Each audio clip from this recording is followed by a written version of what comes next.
então, depressão pós-parto é diferente do baby blue, mas ambos partem do mesmo princípio, que é aquela tristeza, aquela dificuldade inicial da adaptação da mãe ao início do processo de cuidado do bebê.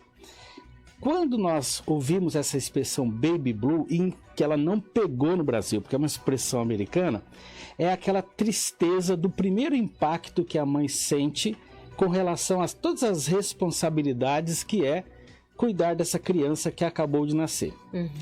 Então, a mãe, isso é muito comum, ela atinge 80% das gestantes. 80%. É aquele desespero ali, né? É aquele primeiro momento. Pega o bebê no colo e fala, o que eu vou fazer agora? Nós temos dois motivos clássicos. Primeiro é que há uma grande baixa hormonal pós o parto. Porque você tem uma mudança física e hormonal muito grande. Uma criança eu estava alimentando, eu tinha todo o processo gestacional. Essa criança nasce, imediatamente eu já tenho quedas hormonais. Então eu saio do parto já com essas quedas hormonais. Então é por isso que existe a questão da depressão pós-parto. Logo em seguida, a saída do bebê. Então, de 0 a 3 dias, pode acontecer esse pequeno ajuste hormonal e que gera essa tristeza. Daí o termo baby blue. Não pegou no Brasil esse termo, mas para que o nosso ouvinte telespectador entenda, 3 dias após o parto e até 2 semanas do parto, tem realmente esses ajustes emocionais. Então, a questão da perda de líquidos também, sabia? Porque durante o parto, principalmente a cesárea, eu tenho perda de sangue e eu tenho perda de líquidos. Então, também gera um impacto bioquímico e hormonal na mulher. Ok, 3 dias após o parto e no máximo 2 semanas após o parto, esse processo da tristeza, do choro, existe um choro espontâneo que a mulher tem, porque a mulher é muito sensível e ela está vivendo outra realidade. Eu estava com uma criança gerando, essa criança estava sendo alimentada pelo meu organismo e agora eu que tenho que alimentá-la. Verdade. Eu tenho que pensar em todas as questões que envolvem vacinação, cuidados, proteção, futuro dessa criança. Então, esses primeiros 15 dias são realmente de um impacto emocional e que podem gerar o baby blue. Então, o que é o baby blue? Choros do nada, essa sensação também de desamparo, da desesperança. Isso muitas mulheres sentem. Agora, a depressão pós-parto é aquilo que permanece durante muitos meses. Então, pode ser que aconteça, inclusive, após muitos meses depois da gestação. É esperado depressão pós-parto até em 1 ano após a gestação ter acontecido. Mas claro, baby blues e depressão pós-parto pode ser uma continuidade, uma coisa da outra. Eu ter o baby blue e depois ainda continuar e isso se arrastar por meses, aí já é definido como depressão pós-parto. E aí como avaliar? É observando. A mulher começa a mudar muito o comportamento dela, a irritabilidade também é presente, ela começa a ficar com um afastamento do bebê, e aí você percebe que ela está tendo muitas dificuldades em adaptar-se a essa nova vida. Então, ou ela gera um afastamento do bebê, falta de cuidado, ou o excesso de cuidado também. Porque ela abraça a causa, não deixa ninguém pôr a mão no bebê, porque ela faz uma forma de autoproteção e proteção do bebê pela insegurança que ela tem. Então nós temos aí um processo de adaptação emocional muito difícil para ela, e se ela não tiver o amparo familiar, do marido, cônjuges e afins, ela não consegue suportar a carga e aí começa a ter problemas, inclusive de reflexos ao bebê. Mas respondendo você, nós temos então como avaliar clinicamente. Não existe nenhuma avaliação de imagem, nenhuma avaliação bioquímica. Na verdade é comportamental. E as primeiras pessoas que observam isso são a mãe, os familiares, as pessoas que estão em torno. Então, importante esse alerta, então, para todo mundo que está acompanhando estatisticamente, essa gestante, essa mãe. Olha, depressão pós-parto é muito comum. Acontece em 25% das mulheres brasileiras. Então, a cada 4 partos, uma vai ter depressão pós-parto.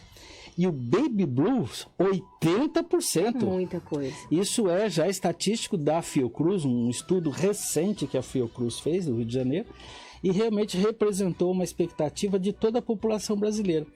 E a carga que nosso país está passando com relação a tudo que nós vimos pós-pandemia, também essa dificuldade de esperanças que nós estamos tendo, de como serão o futuro, isso está gerando também um impacto emocional sobre as mulheres e sobre a gestação. Professor, e quais seriam os riscos, né, da depressão pós-parto para a saúde da mulher e até mesmo para o bebê? Vamos primeiro pensar no bebê, porque o bebê acabou de nascer e ele sente a ausência dessa mãe. Então nós vamos pensar nas questões alimentares do bebê. Existe aí uma ausência, inclusive, na amamentação, porque a mãe ela perde completamente o estímulo que gera a amamentação. E você sabe que a amamentação é fundamental nesses primeiros 6 meses. Então, isso pode ser um primeiro risco e um primeiro problema para o bebê. A segunda são os cuidados com relação a esse bebê. Vacinação. A gente entende a importância da vacinação e do ciclo vacinal. Quando as mães estão em baby blue ou em depressão, elas acabam deixando isso para depois. Porque elas não sentem esse estímulo de fazer essa continuidade. Não é porque elas não sabem fazer, é porque infelizmente a depressão foi atingida pela depressão, e aí aquela relação de cuidado infelizmente pode diminuir. A questão de transtornos físicos, porque o bebê precisa de estímulos para sentar, para levantar, para andar, ele precisa de estímulos que vêm de quem? Da mãe, da família. Então essa mãe, num processo depressivo, também pode gerar uma diminuição do estímulo psicomotor dessa criança. Ela perde o interesse em cuidar do bebê. Exatamente. Ela acaba deixando o bebê mais de lado. Exatamente. E aí começa a ter reflexos nela. Que ela tem dificuldades de sono, ela tem alterações de humor, ela começa a ter perda de peso, porque ela também não se alimenta adequadamente. É o mesmo princípio da depressão que envolve qualquer pessoa. Só que essa pessoa acabou de ter um parto e ela precisa de energia para desenvolver tudo que ela tem que ser, né? Como uma mãe jovem agora, né? Uma mãe recente. E aí ela não consegue ter isso. E aí as consequências emocionais são imediatas. Tanto para ela quanto para a família. Porque a família percebe que essa mãe não consegue tocar todo o cuidado que tem que ser feito. E aí, Meg, você já transporta uma insegurança de todos os familiares relacionados àquela mãe, né? E por isso que a gente precisa cercar essa mãe de todo o cuidado e de toda a atenção, porque, Flávia, não é frescura. Era isso que eu ia perguntar para o senhor. Existe ainda muito preconceito de falar, ai, é frescura, ai, não tá dando conta? É impressionante como a nossa sociedade... É que nós fantasiamos muito a gravidez, a gestação, como sendo assim um mundo perfeito, né? A mãe gestando, né? A coisa mais linda que tem, a luminosidade que ela traz, aquela fluidez, né? De sorrisos e tal. Só que quando você vê a realidade de muitas famílias, né? Vulnerabilidades sociais, vulnerabilidades financeiras, econômicas e de relacionamentos, aí nós nos deparamos com uma realidade dura. Então, assim, aquele mundo fantasioso que a gente tinha, na verdade, quando a criança nasce, ela nasce numa realidade social que pode gerar muito impacto. Só que as pessoas que estão ao lado, ao redor, não respeitam essas dificuldades e vulnerabilidades. Aí acham que a mãe está fazendo corpo mole, que a mãe está abandonando o bebê por algum conflito com o pai, ou algum conflito com a própria família que está em torno, né?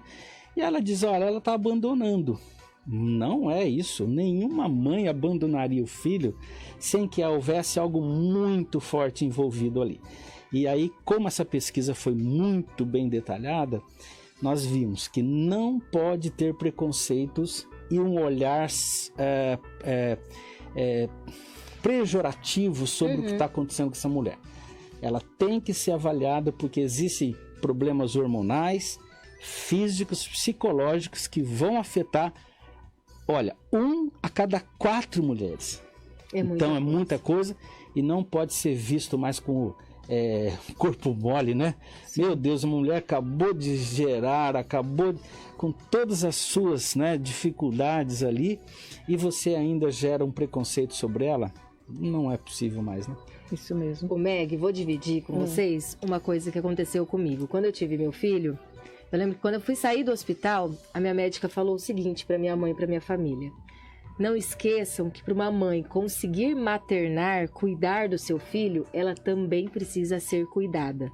Sim. Então, quando a gente está grávida, a grávida é sempre o centro das atenções. Todo mundo quer agradar a grávida, todo mundo leva docinho para a grávida, ajuda a grávida a descer do carro. Então, quando você está grávida, você é o centro das atenções. Quando o bebê nasce, o centro das atenções é o bebê. E as pessoas esquecem de perguntar se você também está bem. Então a médica falou muito isso. É importante cuidar da criança, mas também é importante dar o suporte para que essa mãe tenha o preparo psicológico, físico, emocional, para também conseguir cuidar do filho dela. E eu lembro que as minhas amigas me ligavam e falavam assim: o que você quer comer? A gente vai aí para ver você. Então eu levava presente, não só para o bebê, mas para mim. Me ajudava com as coisas em casa. Então esse apoio, essa rede de apoio, te dá uma sensação de segurança para que você consiga passar essa sensação para o bebê também. Exatamente. Então, assim, eu acho que isso é fundamental. Minha mãe ficou comigo 1 mês em casa, então eu sabia que eu podia ter o tempo tranquilo para cuidar do meu filho, porque ela estava cuidando do restante em volta, me ajudando, porque muitas vezes a mulher sai. No meu caso, foi uma cesárea, você sai com ponto, com dor, tomando medicamentos, sem saber o que está acontecendo, o teu corpo diferente, insegura, preocupada com a amamentação. Preocupada se a casa vai continuar funcionando, quem vai fazer comida, quem vai lavar a roupa. Exatamente. É muita coisa. Esse é o ponto. O ponto do Baby Blues está relacionado ao que você está falando. Quando você tem o planejamento e o acolhimento, em 2 semanas você consegue já enxergar tudo o que está acontecendo e você começa a tocar a sua vida e junto com a do bebê. Agora, existe aquele equilíbrio que não acontece em pouco tempo assim. E muitas mulheres se sentem sem chão, né? Não tem um amparo financeiro, não tem um amparo logístico, não tem um amparo emocional, não tem um amparo familiar, não tem um amparo daquele marido ou do pai da criança que muitas vezes não aceitou a gravidez dela, rejeitou. Então isso chega num final, a criança nasce, é um momento maravilhoso, mas quando cai a realidade, essas mulheres afundam num processo depressivo e demoram muito tempo. Agora, você falou uma coisa fundamental, que é o planejamento familiar e o acolhimento, mãe e bebê. Sim. Quando isso acontece, por mais que a mãe sinta o impacto emocional e psicológico sobre essa nova vida, você se sente amparado. Sim, faz toda a diferença. E falando sobre o tratamento, professor, como que pode ser desenvolvido esse tratamento para essa mulher? Fundamental 2 caminhos. Primeiro é a avaliação psicológica e psicoterapêutica, né? Então, o médico psiquiatra, o próprio obstetra, nesses primeiros momentos de reavaliação da mãe, já faz essas observações e também já começa a fazer as medicações antidepressivas. Isso é fundamental. Cuidar da alimentação é também um outro ponto fundamental, porque veja, houve uma alteração hormonal e perda de líquido, perda de sangue, perdas nutricionais, então o próprio obstetra, na primeira visita que faz ao bebê, né, a gente sempre faz isso, então já há um ajuste com relação a isso. Caso a depressão permaneça muito tempo, aí entra a psicoterapia mesmo, medicamentosa, antidepressiva, aí o psiquiatra vai intervir diretamente sobre ela. E psicologia, os psicólogos também vão fazer o acompanhamento dessa mãe. Isso seria o mundo perfeito, ok?